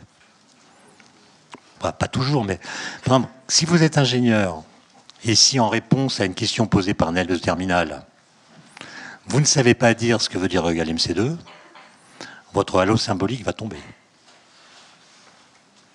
Moi, j'ai des étudiants qui me disent Monsieur Einstein, il me dit Monsieur, virgule, on n'a pas besoin d'apprendre à Einstein, on attend qu'il soit démontré qu'il avait tort. Mais c'est quoi cette paresse intellectuelle? Et alors, pour savoir ce en quoi il avait tort, il faut déjà savoir ce qu'il a fait. Okay. Et donc, moi, je pense que vous êtes perçus, alors sinon comme des savants, du moins comme ce que j'appellerais des intellectuels de l'agir technologique. Pas simplement comme des techniciens de l'agir technologique. Des intellectuels de l'agir technologique. Il y a des gens qui savent ce qu'ils font, qui ne savent pas ce que va faire ce qu'ils font parce que c'est impossible, mais au moins ils savent ce qu'ils font, et intellectuels, ça veut dire qu'ils sont capables de penser ce qu'ils font. Penser ce qu'ils font, ça veut dire donner un sens à ce qu'ils font, pour eux, et peut-être pour les autres. Et comme la rhétorique du progrès a été abandonnée, il faut occuper ce vide qui est laissé par le retrait du mot progrès. Alors comment faire? Je ne sais pas, mais déjà réfléchir entre vous. À l'Académie des technologies à laquelle j'appartiens, la moyenne d'âge est un peu plus élevée qu'ici, et à l'Académie des technologies, on fait des rapports sur tous les sujets qu'on a évoqués, 5G, nucléaire. On les met sur un site internet, et on considère que le boulot est fait. Ben non, il n'est pas fait. Il y a une part importante du boulot qui est faite là, évidemment. Mais après, il faut expliquer, dans toutes les arènes qu'on peut trouver, ce qu'on pense de ce travail et en quoi il consiste. Voilà.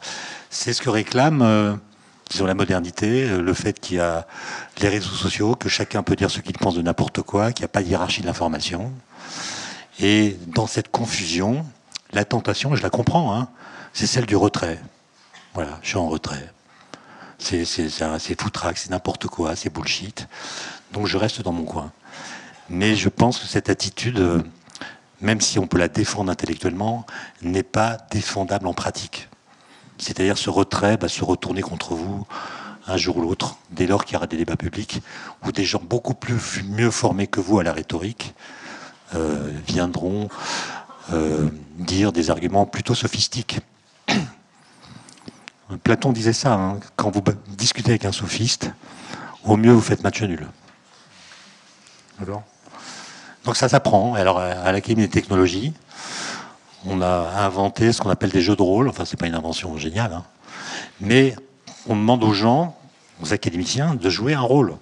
Toi, tu joues le rôle d'un opposant au nucléaire. Toi, tu es un membre de Greenpeace, etc. Donc chacun apprend à découvrir les arguments des uns et des autres pour les insérer dans ses propres réflexions et voir ce que ça donne. Alors, on s'entraîne comme ça.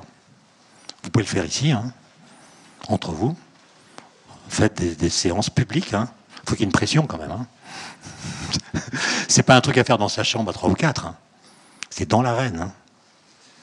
Dans l'arène. Donc il y a les sifflets, il y a les houes, il y a la violence.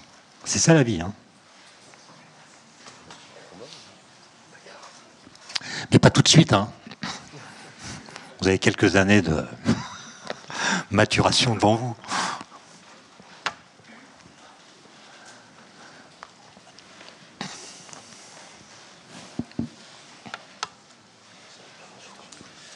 Bonjour. Du coup, tout à l'heure, vous nous parliez d'une interprétation du mot innovation qui incluait une notion d'interprétation du temps comme un temps destructeur.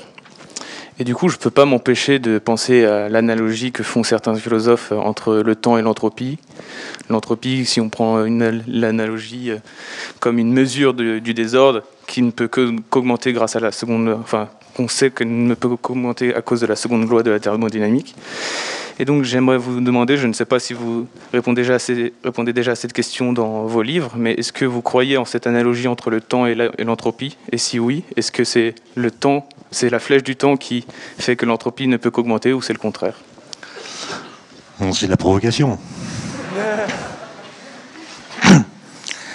Mon travail pour mon HDR, c'est justement pour dénoncer cette confusion qui vient, comme vous l'avez dit, des philosophes. D'accord ? C'est la confusion bergsonienne entre le temps et le devenir. Rien à voir. D'accord ? Autrement dit, ce qu'on appelle la flèche du temps, c'est pas du tout une propriété du temps. C'est pas non plus la petite flèche que vous mettez sur l'axe des temps. La petite flèche que vous mettez sur l'axe des temps n'a rien à voir avec ce qu'on appelle la flèche du temps. Je m'explique. La petite flèche, elle est là pour manifester le fait que vous ne pouvez pas rester présent au même instant présent. Contrairement à l'espace. Dans l'espace, vous pouvez rester présent à la même position spatiale. Dans le temps, vous êtes obligé de suivre ce qu'on appelle le cours du temps. Et la petite flèche vient manifester le cours du temps qui est toujours irréversible. Ok ? Et vous avez remarqué que... Donc en fait, c'est une flèche qui vient traduire le fait que les voyages dans le temps sont impossibles. Vous ne pouvez pas retourner dans le passé. Et vous ne pouvez pas choisir librement votre position dans le temps. Au passage, vous aurez remarqué que cette représentation habituelle est complètement absurde. Puisque quand vous tracez l'axe des temps par un segment de droite sur lequel vous mettez une flèche, vous représentez en même temps des instants du temps qui ne peuvent pas coexister. Vous faites comme si le temps était comme de l'espace. Alors la différence entre le temps et l'espace, c'est que les points qui constituent par exemple la longueur de cette table coexistent. Ils sont là ensemble et ils font une longueur. Les instants qui constituent une durée, par définition, n'existent pas ensemble. Donc quand Einstein et Bergson se sont rencontrés à Paris, Bergson a dit à Einstein, vous les physiciens, vous représentez le temps spatialement et vous ratez donc le temps, puisque vous n'expliquez pas comment du juxtaposé peut devenir du successif. Ce qui est une question qui reste ouverte, comment expliquer ce qu'on appelle le moteur du temps ? Qu'est-ce qui fait que ça avance? Qu'est-ce qui vous empêche de rester présent au même instant présent? Bon, il y a des travaux là-dessus, je ne vais pas en parler, mais la question « qu'est-ce que le moteur du temps ?» est une question ouverte. Mais ça n'a rien à voir avec la flèche du temps, rien à voir avec l'entropie, rien à voir avec le devenir. Au passage, vous avez remarqué une chose étonnante. Quand vous écrivez T dans une équation de physique, mécanique, Maxwell, pas la relativité générale, mais on va la laisser de côté. Quand vous écrivez T dans une équation de physique, vous avez remarqué cette chose étrange, c'est que T ne dépend pas du temps.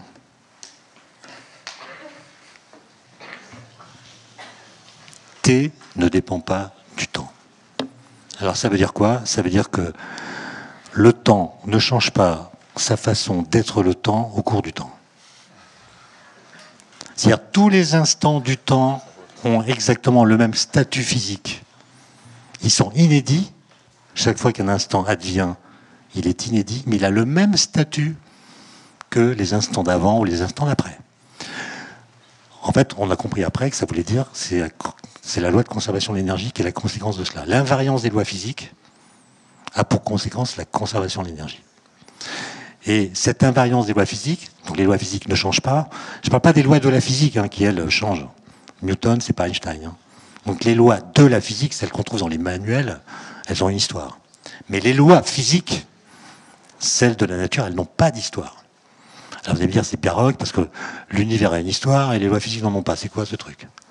Et c'est précisément parce qu'on a compris que quand on dit que l'univers a une histoire, ce qu'on veut dire, c'est que les conditions physiques changent. Donc, si aujourd'hui, dans le présent, vous faites une collision de protons, comme au LHC, qui va faire que dans un petit volume d'espace, vous allez créer des conditions physiques, température, densité, qui sont celles de l'univers primordial, comme les lois physiques n'ont pas changé, vous allez voir dans le présent les phénomènes physiques qui se déroulaient dans le passé. Donc c'est pas du tout une machine à remonter le temps. C'est une machine qui propose ou offre à l'univers une cure de jouvence. C'est-à-dire en 2021, il va revivre des trucs qu'il n'avait pas connus depuis 13,7 milliards d'années. En l'occurrence, c'est comme ça qu'on a trouvé le boson de Higgs. Les bosons de Higgs, ils ne sont pas en train de flotter dans l'air comme ça. Il n'y en a plus, en fait. La seule chose qui reste, c'est le champ quantique associé qu'on vient réchauffer grâce à l'argent des contribuables. D'accord? Ça ne faut pas trop le dire. Parce que si on dit que le LHC qui a coûté quelques milliards d'euros, c'est une chaufferette pour le vide quantique, ça va pas le faire. Mais voilà. Alors maintenant, pour finir, ce qu'on appelle la flèche du temps, c'est pas du tout l'irréversibilité du temps, parce que le temps, il est toujours irréversible. C'est l'irréversibilité des phénomènes physiques. Quand vous mettez du lait dans le café, ça fait du café au lait. Et s'il y a eu un paradoxe, c'est parce que, comme vous le savez bien, quand on change T en moins T dans les équations de la physique, les équations ne changent pas. Je parle des équations fondamentales. Autrement dit, les équations de la physique vous disent tout système peut retrouver dans son futur un état qu'il a connu dans son passé parce que la dynamique est réversible. Ben, c'est faux. C'est faux. D'accord? Donc au XIXe siècle, il y a eu une bataille terrible. Les gens disaient la physique est réversible, les phénomènes ne le sont pas, donc la physique est fausse. La vraie science, c'est la thermodynamique. Parce qu'en thermo, les équations sont irréversibles. Prenez l'équation de la chaleur, T devient moins T, l'équation n'est plus la même. Elles sont irréversibles parce que la chaleur va du chaud vers le froid, comme vous savez, et pas dans le sens inverse. Et ce sens unique crée une irréversibilité. Donc il y a plein de gens, je ne vais pas les citer, au XIXe siècle, qui ont dit la physique c'est idéal, c'est bon pour les planètes, mais ça n'explique pas le monde empirique autour de nous. D'accord? Et ces gens disaient on oublie la mécanique, on garde la thermodynamique, qui est la vraie physique. Okay? Et l'argument qui s'utilisait, c'est que la thermodynamique ressemble au phénomène. Puis est arrivé un gars, qui s'appelle Boltzmann, qui a dit non, on peut expliquer l'irréversibilité des phénomènes à partir d'équations réversibles, à condition de faire l'hypothèse que l'atome existe. Solution ontologique comme pour Uranus. Il y a une contradiction. Cette contradiction ne montre pas que la théorie est fausse. Elle montre qu'il faut ajouter quelque chose dans le monde pour rétablir l'accord. Et cette chose, c'est l'atome. Mais comme les gens ne croyaient pas à l'atome à l'époque, en disant c'est de la métaphysique, on ne l'a jamais vu, etc. La physique va s'occuper des faits, seulement des faits. Il faut observer pour comprendre, on n'a jamais vu d'atome. Donc ils ont commencé à harceler Boltzmann. Donc vous savez qu'il était un peu fragile nerveusement et il s'est suicidé en 1906, qui est l'année où on a découvert l'atome. D'accord ? Donc, le temps n'a rien à voir avec l'entropie. Vous avez trop lu Prigogine. Changez de lecture. Alors, le cours du temps, il a à voir avec la causalité, le principe de causalité. On ne peut pas changer le passé. C'est tout. Et la flèche du temps a à voir avec la dynamique des phénomènes. C'est deux choses différentes. Excusez-moi, mais c'est un sujet qui me fait bouillonner.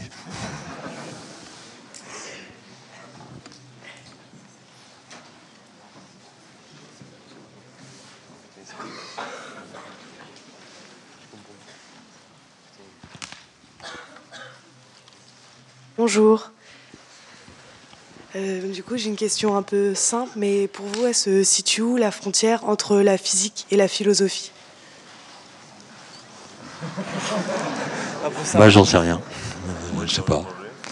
Je sais pas. Vous voyez bien qu'il y a toute une partie de la philosophie qui n'est nullement impactée par les sciences ou la technique. Je pense à la philosophie politique ou la philosophie morale, même si, comme on l'a dit tout à l'heure, les innovations créent des questions éthiques qui peuvent renvoyer à des systèmes philosophiques.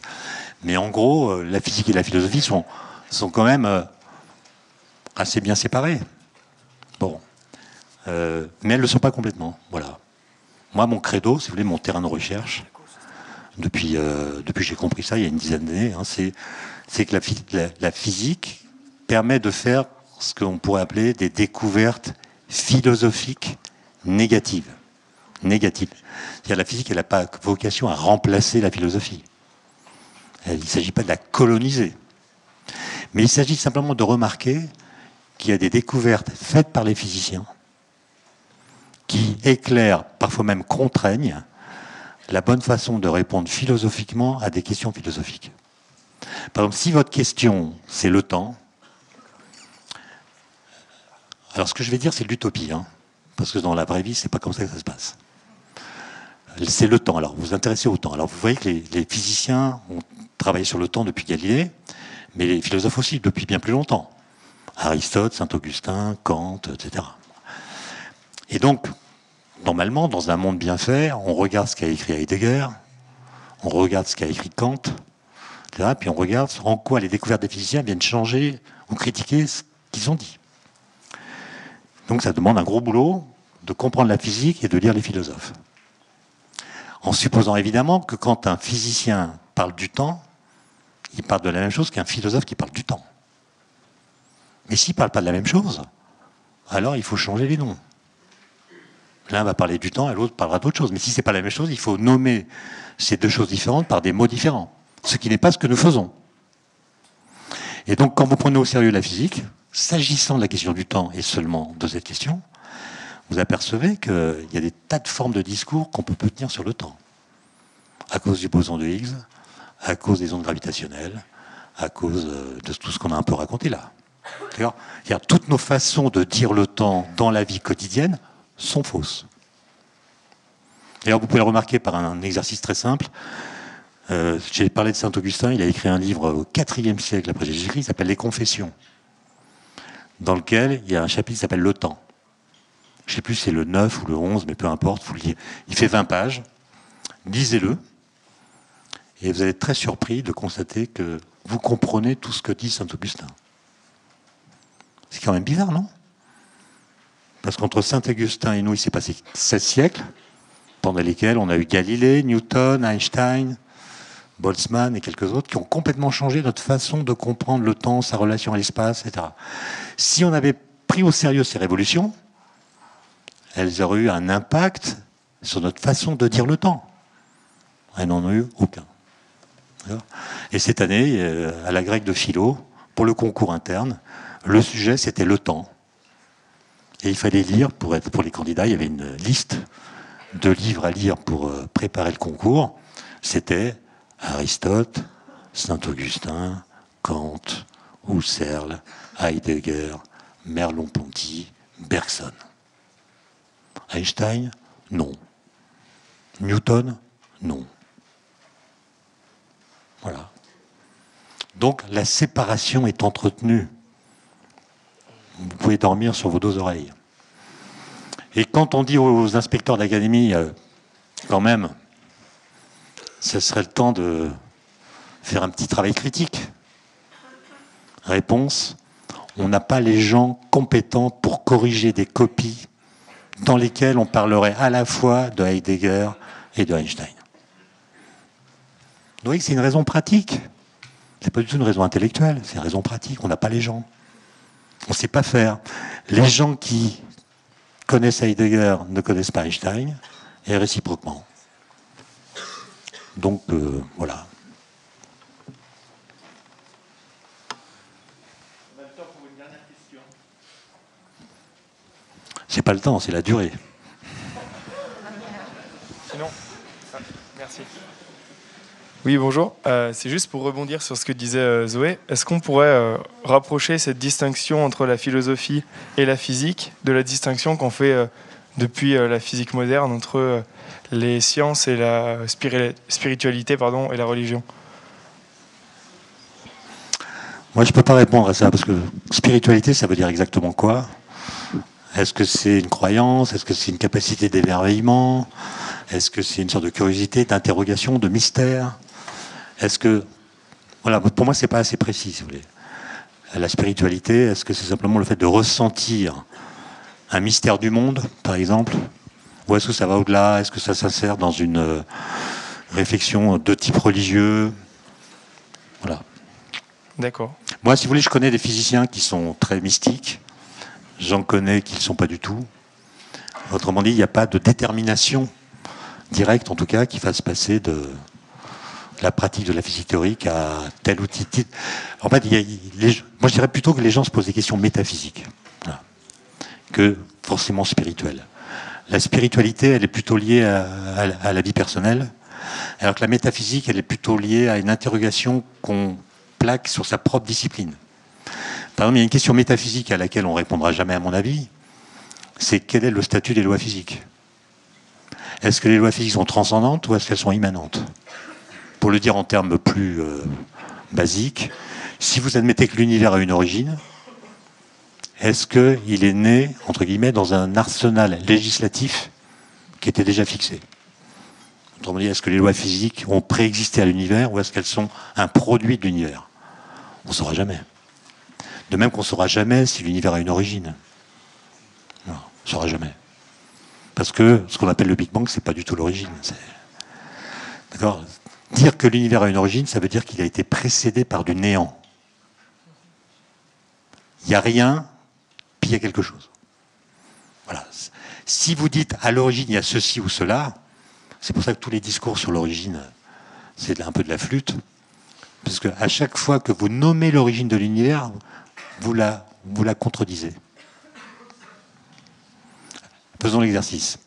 Moi, je pense que l'origine de l'univers, c'est un trou noir, ou bien le vide quantique, ou bien une brane, ou bien un océan primordial, ou bien un œuf primitif, ou bien ce que vous voulez. Choisissez.